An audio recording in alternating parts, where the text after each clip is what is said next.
I stepped out of youth ministry, and I started winding it down in 2002. We'll just call it a life-changing event was about to happen. So Deb and I thought it was time for me to find a different mode of service because it takes a lot of time.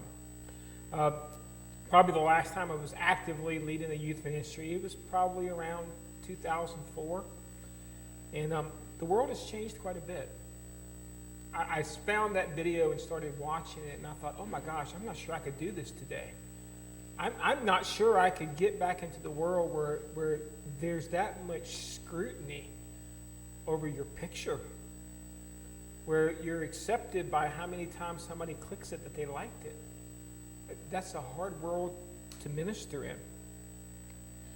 And you know what I feel for the teenagers that are struggling today? Because you do want to be fitting in. You want to be part of the group, part of the crowd. And that's difficult. Very, very, very difficult. So this isn't a teenage sermon series, though. Before you say, you know what, selfie-centered, I don't do selfies, I don't even own a smartphone, just so you know, this isn't about a smartphone. As a matter of fact, you don't even have to be that smart to understand how this sermon series is going to work. Let me give you a little brief history of the camera to make sure that you understand you're part of the selfie generation. The pinhole camera was developed in the early Middle Ages. So as long as you've been around since King Arthur's time, this is for you. Silver plate cameras came along in 1839. Paper film cameras in 1885. 1913 brought us the first portable camera, which means no tripod needed. The first automatic camera for the common person came along in 1938. 1948 gave us the first Instamatic camera. 1988, the first digital camera. And in 2003, the front-facing phone camera hit the market for the very first time, retailing it more than I could afford. And well, the idea of the modern day selfie came into being. But you know what? That's not really the start. You see, while it didn't become an official word, and when I say an official word, which means you can use it in Scrabble, that defines an official word, it did not become an official word until 2013. The idea of a selfie goes way back. After all, what we're talking about is just a photograph of oneself taken by oneself. You see, the history of the selfie goes way, way, way back. Maybe some of you guys knew this person. 1839. Robert Cornelius took the very first selfie with one of those silver-plated cameras. How about in 1865? Felix Nadir photographs the first revolving selfie. Now, he didn't have one of those fancy landscape cameras like we have now. He used this wonderful technology called stop motion, which means he took a frame, and then he moved, and he took a frame, and he just kept going, and he put it all back together. The very first moving selfie. For those who think that the X generation created the mirror selfie, I'm terribly sorry. You're about 100 years too late.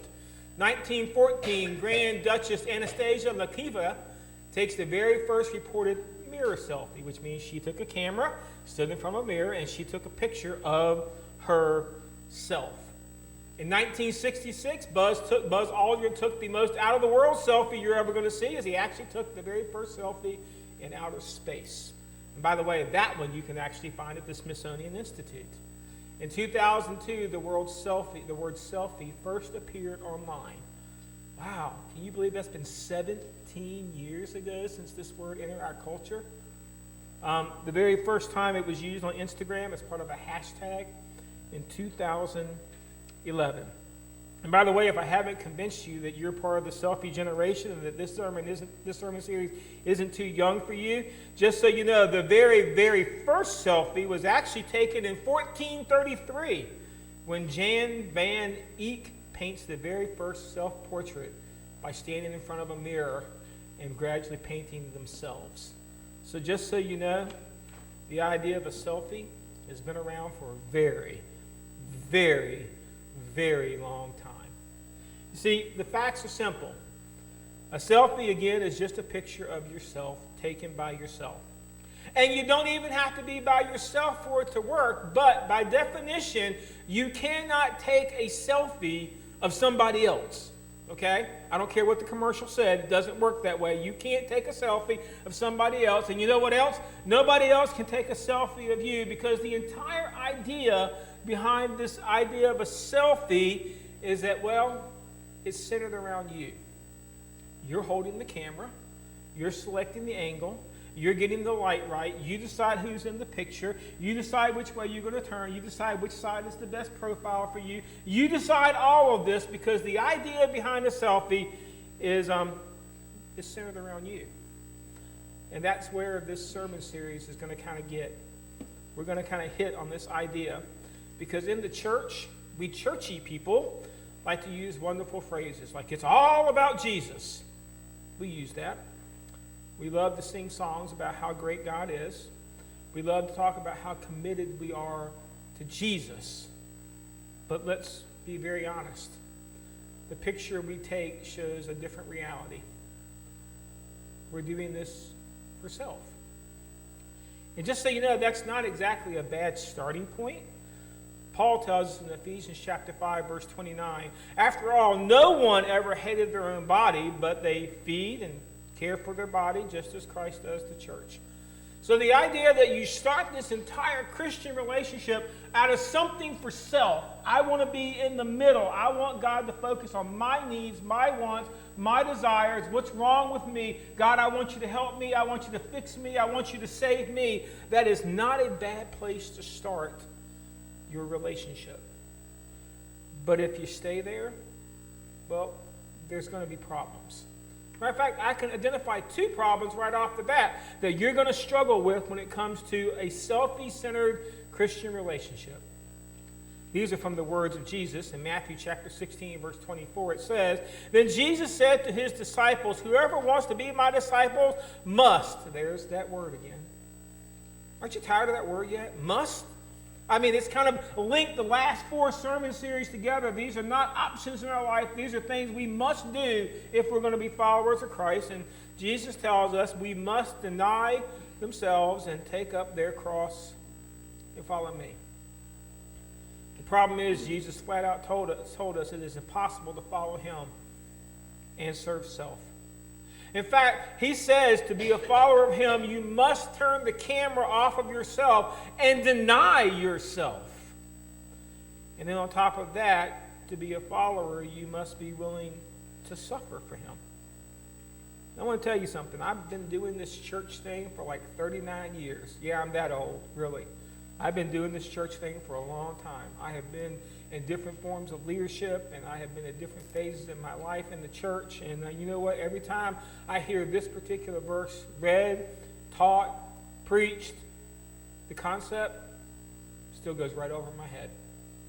It blows right past me. Because this idea that to follow Christ, it can't be about me while I say all the right things. So the reality is that who do I want it to be about? Me. That's just the way it works. And that creates the second problem. Luke chapter 9, verse 25 says, what good is it for someone to gain the whole world and yet lose or forfeit their very self? And I read that, and you get what Jesus is saying. It is entirely possible for you to lose yourself while trying to find yourself. And that sounds confusing.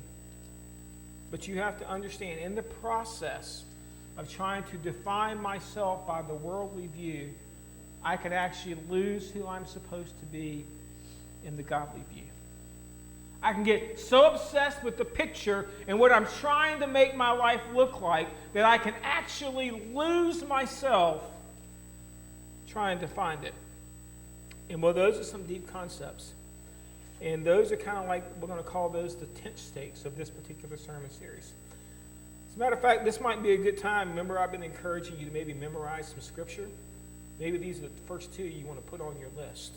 To try to commit these to memory so you can understand the parameters that we're dealing with when we're talking about a true relationship with Jesus. Now, we're going to go a little less shallow than that. We're not going to stay so deep. I don't want everybody to go home with a headache, and I certainly don't want to put you to sleep, and I don't want to lose you. So we've got some basic things that we're going to try to establish over the next 5 weeks as we look at this sermon series called Selfie-Centered.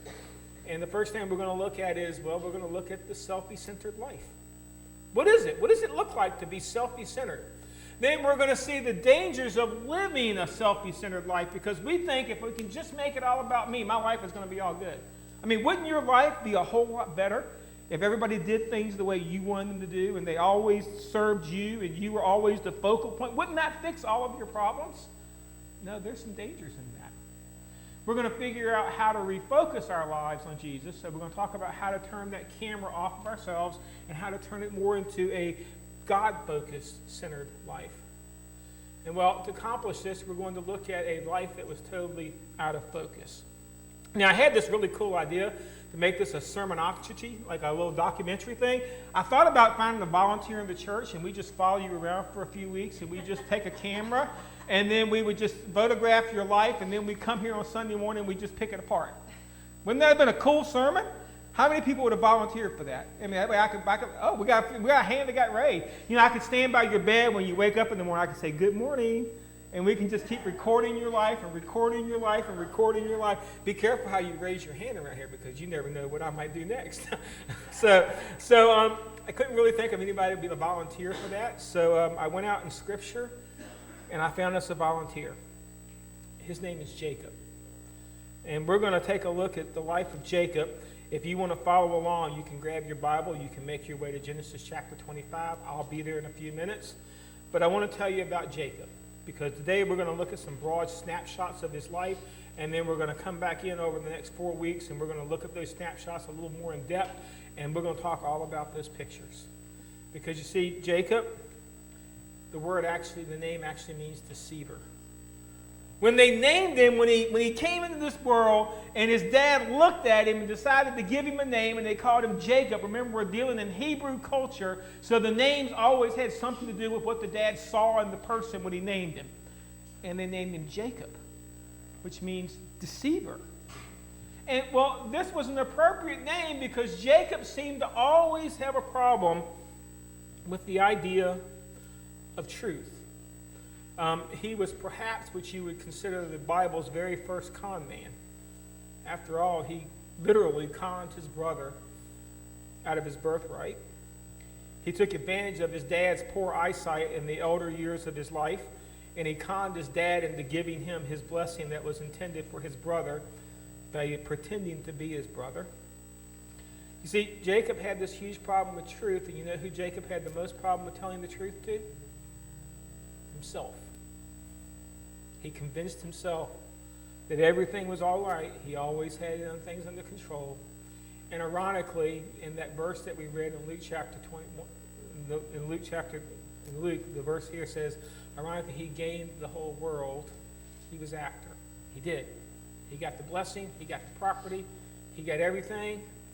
But the funny thing is in the process, he lost himself, and he never got to enjoy any of it. He never did. He was never satisfied. He was never content. Jacob never had enough. It was always that next big thing, according to Samson.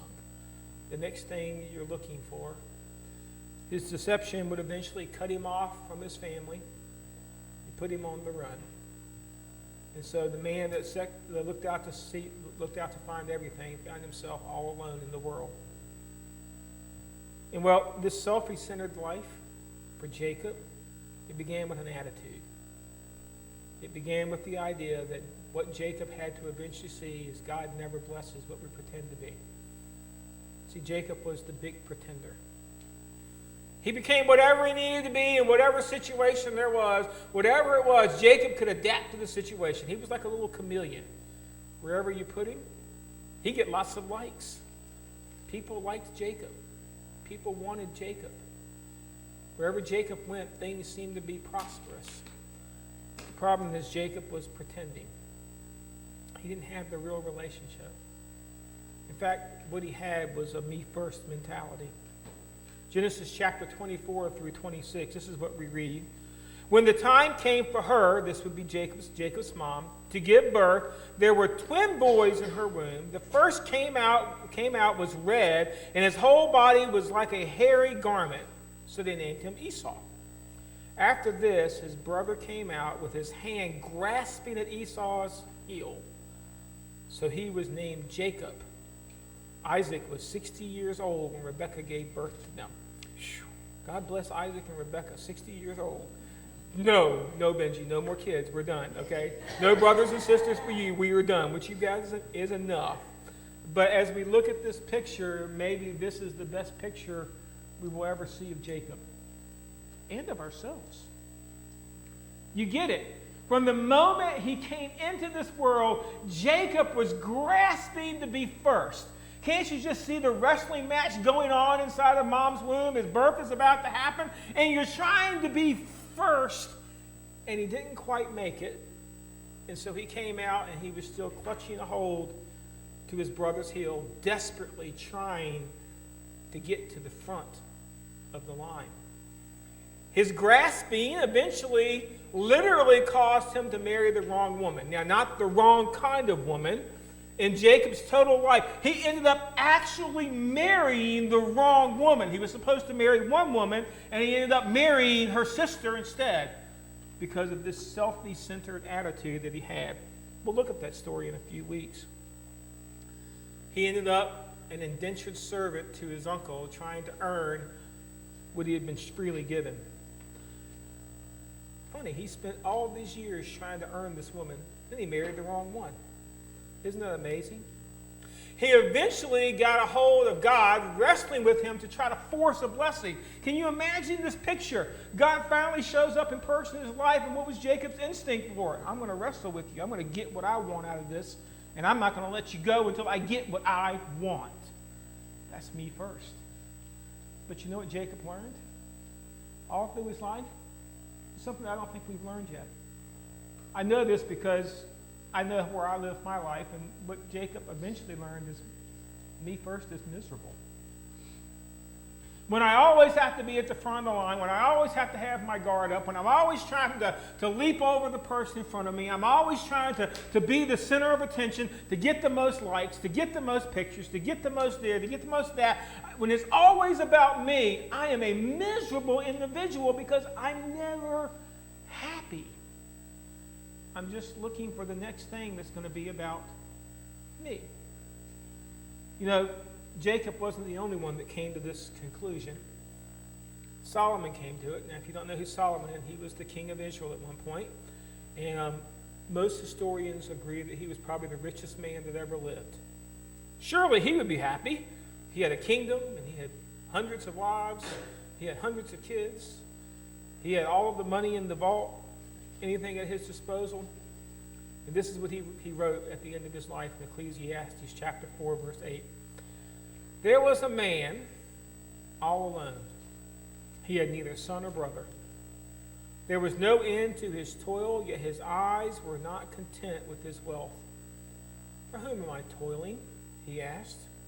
And why I'm depriving myself of enjoyment? This too is meaningless. A miserable business. Trying to serve yourself is going to make you miserable.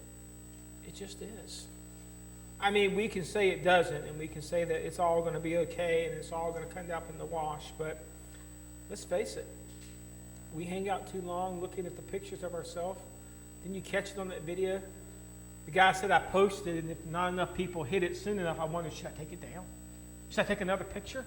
Didn't you like the picture of the girl said, you know what, I can't just take a selfie. I have to prepare to take a selfie. I don't know what you do. By the way, the one I took earlier, it took me all of 2 minutes. I walked down in front of the mirror and went, done. I walked back up. I was done. But you have to prepare. The one girl said, you know what, when I take one, I don't just take one. I take about 20 to make sure I get the right one. That's a me first mentality. And it's going to make us miserable because it's never going to be good enough. It's going to require our life to change. Now, here's the thing I need you to know. This ain't going to be easy. you're expecting a cutesy little sermon series because it's got all the pictures and it's going to have kind of a fun little wrapper around it, this is not going to be one of those easy sermon series. There's going to be conflict when we start talking about changing the me first mentality. Matter of fact, Genesis chapter 32, verses 23 through 29, coming back into Jacob's story. After he, that would be Jacob, had sent them, that would be his family, across the stream, he sent over all his possessions. So Jacob was left alone. And a man wrestled with him till daybreak. When the man saw that he could not overpower him, he touched the socket of Jacob's hip, so that his hip was wrenched, and he wrestled with the man. Then the man said, "Let me go, for it is daybreak." But Jacob replied, "I will not let you go unless you bless me." The man asked him, "What is your name?" "Jacob," he answered. Then the man says, "Your name will no longer be Jacob, but Israel, because you have struggled with God and with humans and have overcome." Jacob says, "Please tell me your name." But he, being the man, replied, "Why do you ask my name?" And he blessed him there. Now, here's the funny thing. Before you think Jacob is a teenager, whenever we see the paintings of this, we see this strapping young man, and he's all good looking, and he's ruggedly built, and we think Jacob's a young man. You get when this event happened in Jacob's life, he was 97 years old. So Jacob had been on this earth, this planet, for about 100 years by the time he had this match with God. Man, you talk about a late bloomer. I think he could have probably got his act together a little sooner. But by the time Jacob had this battle, he was wealthy. Then you catch it when he got to the river, he had to send over all of his possessions. And he had to have slaves to carry his possessions because he had so many. So he had all the wealth in the universe. He had a family. As a matter of fact, by this point, he had 4 wives. Remember, he married the wrong one the first time, so he went back and corrected that and then married the right one, and then he picked up another couple along the way. So he had 4 wives and 11 kids. And hopefully a man cave somewhere to get alone by himself, because that's a lot of family. But you know the amazing thing was? He was still struggling with selfie issues. At 97 years old, with all of the money and all of the family and all of the blessings and all of the things, what is Jacob still looking for? A blessing. He started back on this journey to catch up with the brother that he deceived. And this is the story in 19 through 21. And it'll give you a good look at Jacob's mentality at 97 years old. He also instructed the second and the third and all the others who followed the herds. You are to say the same thing to Esau when you meet him. And be sure to say, "Your servant Jacob is coming behind us." For he thought, "I will pacify him with these gifts I am sending on ahead. Later, when I see him, perhaps he will receive me." So Jacob's gifts went on ahead of him, but he himself spent the night in the camp. Do you see it? Jacob's still trying to buy his way out of the situations. He's still trying to manipulate. He's not relying on God. What's he saying? "I know how to fix my problem with my estranged family. I'll buy them off. I'll send them lots of presents and lots of gifts. I'll buy them the latest thing. And surely they'll get the gifts and they'll be so enamored by what I've given them that, you know what, by the time I show up, they'll just love me because of who I am." That was the Jacob mentality. That was that self-centered mentality. But this conflict with God that happened, it changed Jacob. And as we begin to talk about the changes Jacob had to become that night, I want you to see a few things. And the first thing is, it was a one-on-one thing. Did you catch that? I want you to notice. God waited for Jacob to be alone. He didn't try to meet up with Jacob when Jacob had all of his friends around. He didn't try to meet up with Jacob when Jacob had all of his possessions. God waited until Jacob was all by himself. You know, we did this series called the 40 Days of Prayer, and we tried to help you build what was called a private time prayer life with God. Are you understanding the importance of that? Because this selfie-centered life, until you're willing to get alone with God, it's never going to change. If you think you can change it through group therapy, by the way, that's what we call this. This is, you think you can come once a week to a group therapy session and you can sit in a group and listen to somebody that you pay to talk to you about what's wrong with your life, and then you can take it home and you can go back and apply that to your life and things are going to get better. Let me just tell you something. I'm not that good of a preacher. I'm not. I'm honestly not that good. I don't have enough skill to change your life. I can give you some information. I can give you some things to think about. But ultimately, this relationship with God, this thing, is between you and God. You're going to have to be willing to get one-on-one and look at God and say, God, what about this relationship? Now, here's the good news. God came to Jacob in the form of a man. Now, I'm not telling you to expect God to show up at your front door. As a matter of fact, if he does, I might be a little worried. Don't say it's impossible, but just please make sure it really is God. Ask for something. I don't know. Ask for a sign. I don't know what you do, but I'm not expecting God to show up. And the reason I'm not expecting him to show up at your front door is because he's already done that. We celebrated communion earlier, and you understand that was the celebration of Jesus' come to this planet. He came to us in the form of a man to meet our greatest needs. And I'm not expecting a part 2 or a do-over or a sequel. But you understand the important part of this is that God came to Jacob in a form that he could understand. When Jacob was ready to be alone with God, God didn't overwhelm Jacob with a bright light, with a bunch of clouds, with a pyrotechnic show, with great pictures. He just said, let me come to you one-on-one, face-to-face. Let's talk about the way you're living your life. That's kind of a scary thought, right? I don't want to be alone with God. I mean, face-to-face is hard. I don't like to be face-to-face with most people. Conflict is a lot easier when you can put a telephone line between you, isn't it? It's a less fear. It's not as complicated. But we have to be willing to get in front of God. And the other thing I want you to see in this event with Jacob, it was a one-night event, but it was not an overnight process. You get it? All of this happened in one night. This event where Jacob wrestled with the man, it happened in one night. It says they wrestled all night long. But I do want you to see, when Jacob woke up the next morning, he was just as broken as he was before. You see, this is a process, and that was one event. And I think this is one thing that we kind of mess up in our Christian life. See, if I come up and start talking to you about your Christian life, maybe you'll give me an event. Well, I was baptized, and you give me the date you were baptized. Oh, I've been coming to church since, and you give me some date. Don't you know my family were like founding members of this church?